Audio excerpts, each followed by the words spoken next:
আমি চলে এসেছি বাগানে। দেখুন কি সুন্দর একটা লেবু পেকে রয়েছে। এই লেবুটা নিলাম। আজ আমি আপনাদেরকে নতুন স্বাদে চিকেন রান্না করে দেখাবো। তো চলুন আপনারা রান্নাঘরে আমাদের সঙ্গে। রেসিপিটা কিন্তু দুর্দান্ত হতে চলেছে, আশা করি ভালো লাগবে, সাথে থাকুন।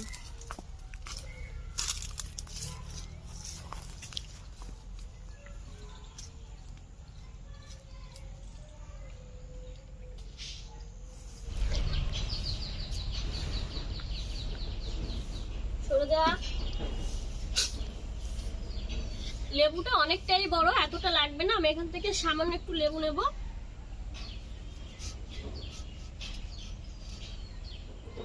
আর এটা হচ্ছে গন্ধরাজ লেবু, এইটুকুনোতেই হয়ে যাবে। সমস্ত মশলা দিয়ে মাংস ম্যারিনেট করব। এখানে নিয়েছি আদা আর নিয়েছি রসুন। এই আদা রসুন গুলো ভালো করে বেটে নিচ্ছি।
এখন বেটে নেব গরম মশলা।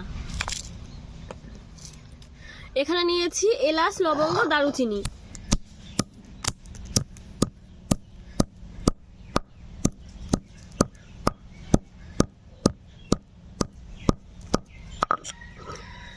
জল দিয়ে দিলাম।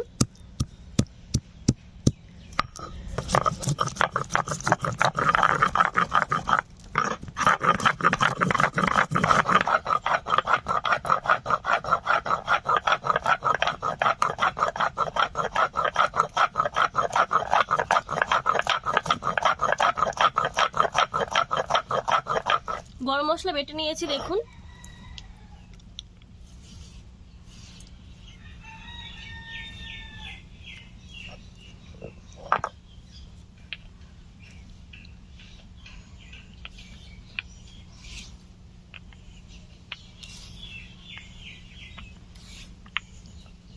দিয়ে দিচ্ছি হলুদ গুঁড়ো,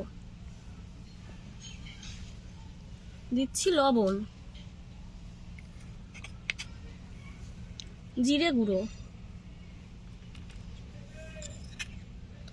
ধনিয়া গুঁড়ো, শুকনো লঙ্কা গুঁড়ো, কাঁচা লঙ্কা চেরা, কাশ্মীরি লাল লঙ্কার গুঁড়ো,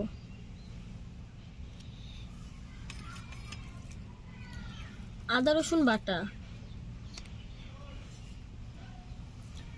সামান্য একটু সরিষার তেল।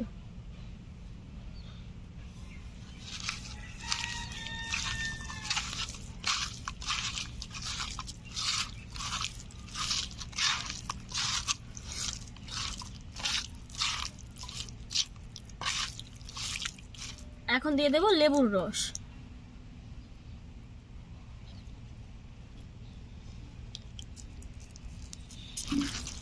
ভালো করে মেখে নিচ্ছি।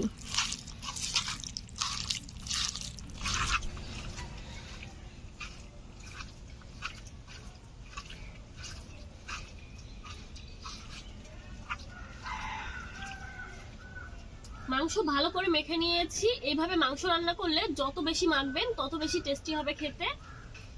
তো দেখুন এদিকে উনুনটাও ধরানো হয়ে গেছে, বোন ধরিয়ে দিয়েছে উনুনটা। তো আমি এখন এই আলুগুলোকে ভেজে নেব।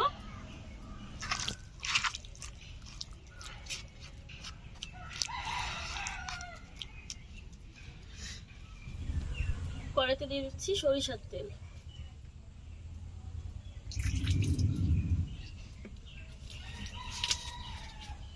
তেল ভালো করে গরম করে নেব। তেল গরম হয়ে গেছে, আলু ভেজে নেব।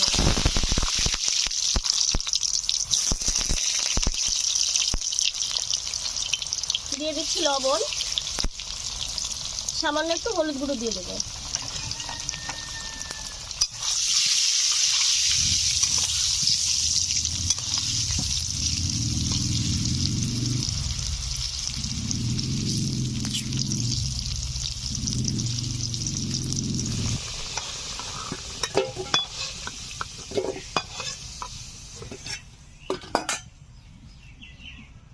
দিয়ে দিচ্ছি তেজপাতা, শুকনো লঙ্কা, গোটা সাদা জিরে।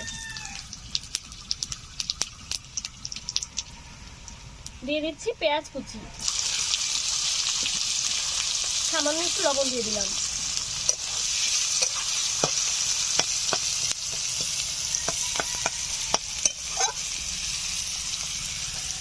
পেঁয়াজগুলো একটু হালকা লালচে করে ভেজে নেব।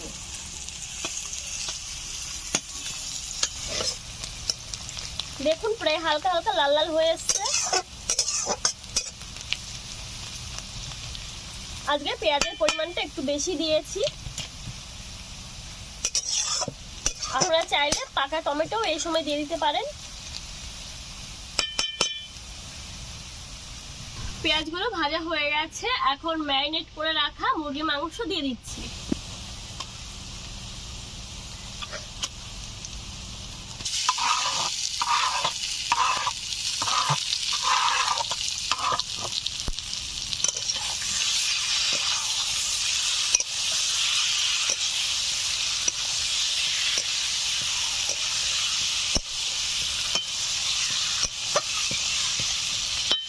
এখন দিয়ে দিচ্ছি ভেজে রাখা আলু। 10 মিনিট মতো ভালো করে কষে নেব। 10 মিনিট ধরে ভালো করে কষে নিয়েছি। দেখুন মশলা থেকে তেলটাও ছেড়ে দিয়েছে। তো এখন জল দিয়ে দেব।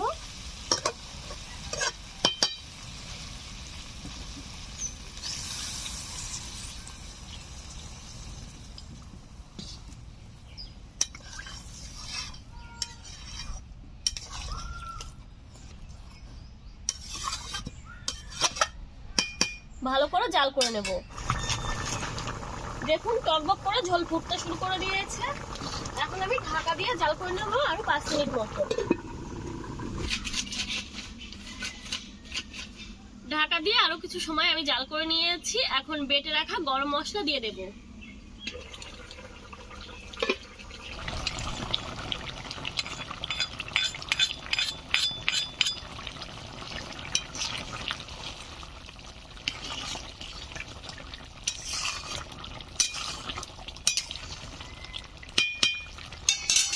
রান্নাটা হয়ে গেছে, 1 মিনিট জাল করে নামিয়ে নিচ্ছি।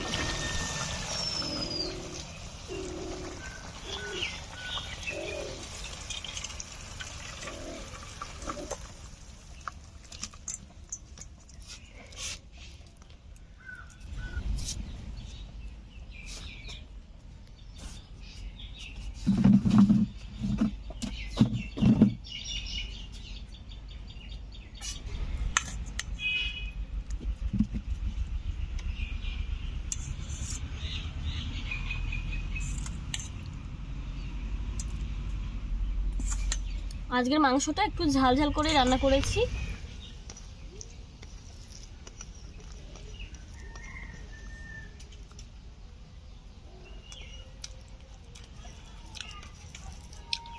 দারুণ টেস্টি হয়েছে।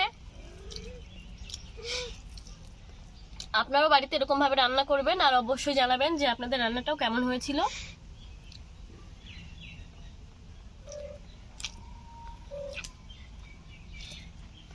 এরকম ভাবে রান্না করলে শুধুমাত্র মাংসের ঝোল দিয়েই 1 থালা ভাত খাওয়া হয়ে যাবে, মাংসও লাগবে না।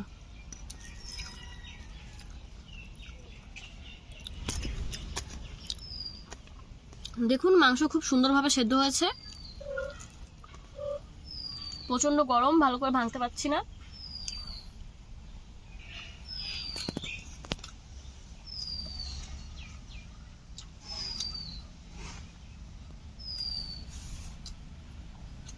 খাওয়ার চোটে কথা বলতে পারছি না। তো তো আজকের রেসিপিটা আমার দর্শক বন্ধুদের কাছে কেমন লেগেছে অবশ্যই জানাবেন, আর ভালো লাগলে একটা লাইক করবেন, প্রচুর প্রচুর করে শেয়ার করে দেবেন এই ভিডিওটিকে। আপনারা সুস্থ থাকুন, ভালো থাকুন, নতুন রেসিপির সঙ্গে কাল আবার হাজির হবো। টাটা।